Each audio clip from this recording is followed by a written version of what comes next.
अर्थ यह है कि मैं जिस पक्ष में खड़ा रहूंगा, मैं जिस पक्ष में रहूंगा, मैं निशस्त्र रहूंगा, मैं निहत्था, मैं शस्त्र उठाऊंगा नहीं। और दूसरे तरफ मेरी पूरी ये सेना है। तो जैसे ही ये बात दुर्योधन सुनते हैं, शंकुनी ने इतना पट्टी पढ़ा के भेजा था कि किसको मांगना, उस श्री कृष्ण को मांगना। लेकिन जैसे ही, क्योंकि ये तो भगवान की लीला है, उन्होंने परीक्षा लेना चाहा। उन्होंने कहा मैं जिस पक्ष में रहूंगा मैं युद्ध नहीं करूंगा, मैं शस्त्र को हाथ नहीं उठाऊंगा। तो जैसे ही सुना वैसे ही दुर्योधन के मन में आया, अब जब ये उठाएगा ही नहीं, ये कुछ करेगा नहीं, ये कोई सजाना थोड़ी है युद्ध के मैदान में, तो मन बना लेता है मुझे तो अक्षणी सेना ही लेनी है। पर अंदर से धक धक, क्योंकि भगवान ने किससे पूछा पहले? अर्जुन से पूछा कि तुम्हें क्या चाहिए।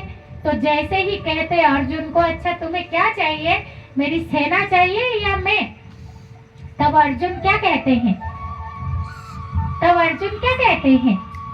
अर्जुन कहते हैं मैं नारायणी सेना मांगने नहीं आया प्रभु आपके पास, मुझे तो नारायण ही चाहिए।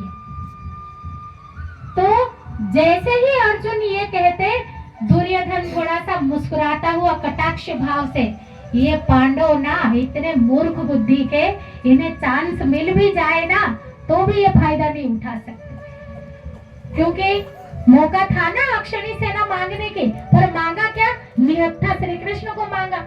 तो वो ऐसे हंसता है। तब फिर दुर्योधन को कहते हैं अब आपको क्या चाहिए? तो ऐसे कटाक्ष भरे भाव से कहते हैं अब जब आपने मेरे अनुज को वचन दे ही दिया है कि आप उनके साथ है, तो मुझे नारायणी सेना ही दे दो। लेकिन उड़ाते हुए उसके भाव में ये था कि काम की चीज तो मुझे मिल गई, अब ये इसके साथ निहत्था श्री कृष्ण है, अब करने दो इनको युद्ध, हार तो इसकी निश्चित है, जीत तो मेरा होना ही है। और वहां से वो दुर्योधन जाते हैं, और जैसे ही जाते फिर भगवान अर्जुन की परीक्षा लेने के लिए कहते थोड़ी देर, क्योंकि कहीं ऐसा लगता है कि ऐसा नहीं अर्जुन रिश्तेदारी निभाने के लिए मेरे को मांग लिया होगा, क्योंकि वो उनके रिश्तेदार में है ना, तो उन्होंने सोचा कहीं इसलिए तो नहीं मांगा मेरे को। परीक्षा लेने के लिए कहते हैं कि हे अर्जुन तुम तो सारा हार तेरी निश्चित है, तू हरदम रहेगा उदास। क्या कहते हैं? क्या हुआ माताएं, कोई डिस्टर्बेंस है ना? क्या कहते हैं? हार तेरी निश्चित है, तू हरदम रहेगा उदास, सारा मक्खन ले गया दुर्योधन, अब छाछ बची तेरे पास, ऐसा उसको कहते हैं। तो अर्जुन भी कम नहीं था, वो भी अपने विश्वास में बड़ा अडिग था, और अदम्य साहस के निश्चय का प्रतीक देते हुए कहते हैं जीत मेरी निश्चित है, ये दास न रहेगा उदास। क्या कहते हैं? जीत मेरी निश्चित है, ये दास न रहेगा उदास।